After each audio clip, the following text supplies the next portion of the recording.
Hi friends, Adarsh here. So today we're gonna see how how we can make a asynchronous call from Angular application to the Node server. So in this application we are using Node.js, we are using AngularJS, and a couple of other things also like Bootstrap, CSS.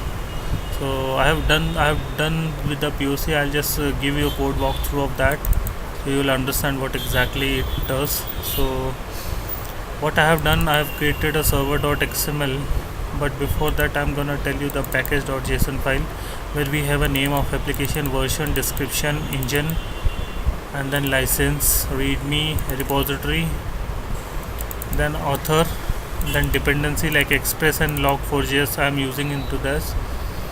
Express is basically used for creating a HTTP server, and log4j used for logging the things.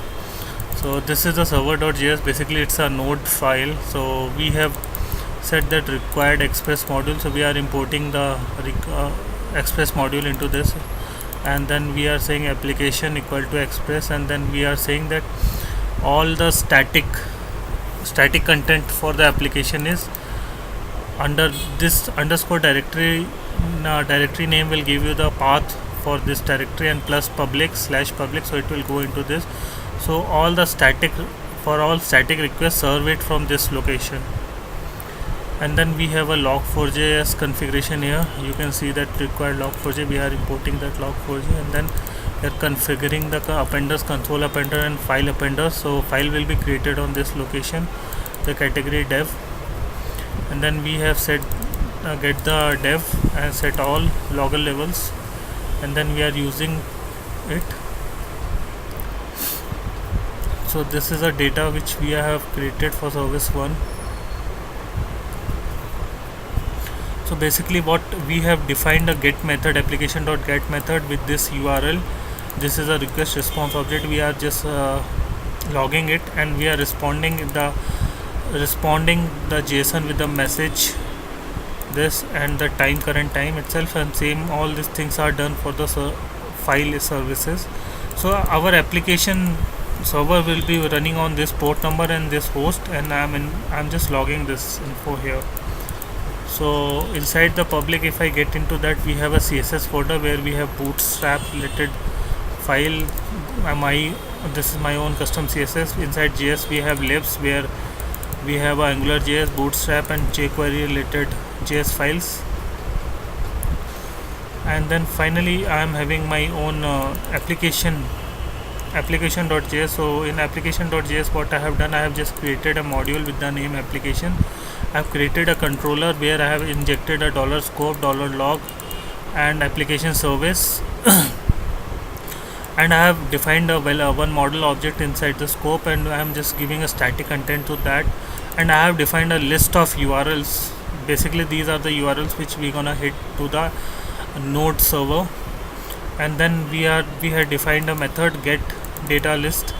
So we have a application asynchronous service which will have a load data from the URLs, and which takes a URL and then get whatever we have passed a callback method. So whatever the payload we are getting, we are just parsing that payload and then setting into the scope list. If there is something wrong in that, then we are setting a log error.log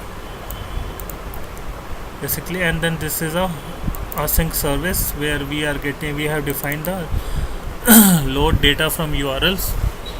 We are passing a URLs here, and then we are using $q here to default it, and then what we are doing, we are just iterating on all the URLs and we are logging it, as well as we are pushing it for the call. All these are the get request.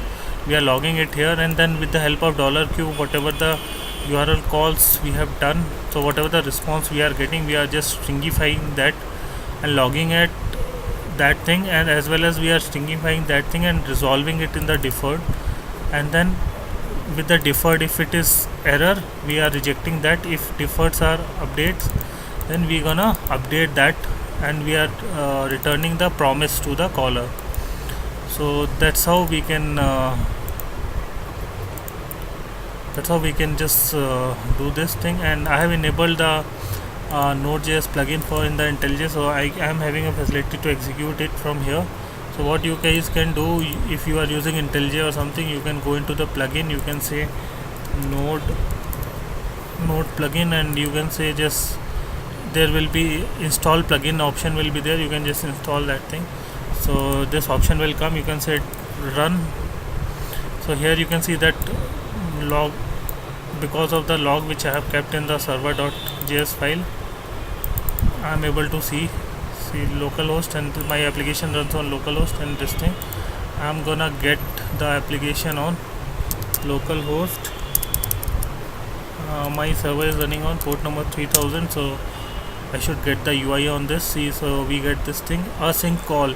So I'm making a asynchronous call to the server here. So whatever the response I'm getting, it should be asynchronous.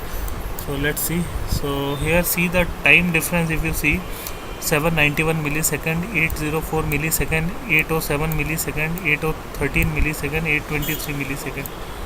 So basically it gonna send a request to the server, and here in the server log you can see that all the request which we have made from that AngularJS UI page, we're gonna get it here.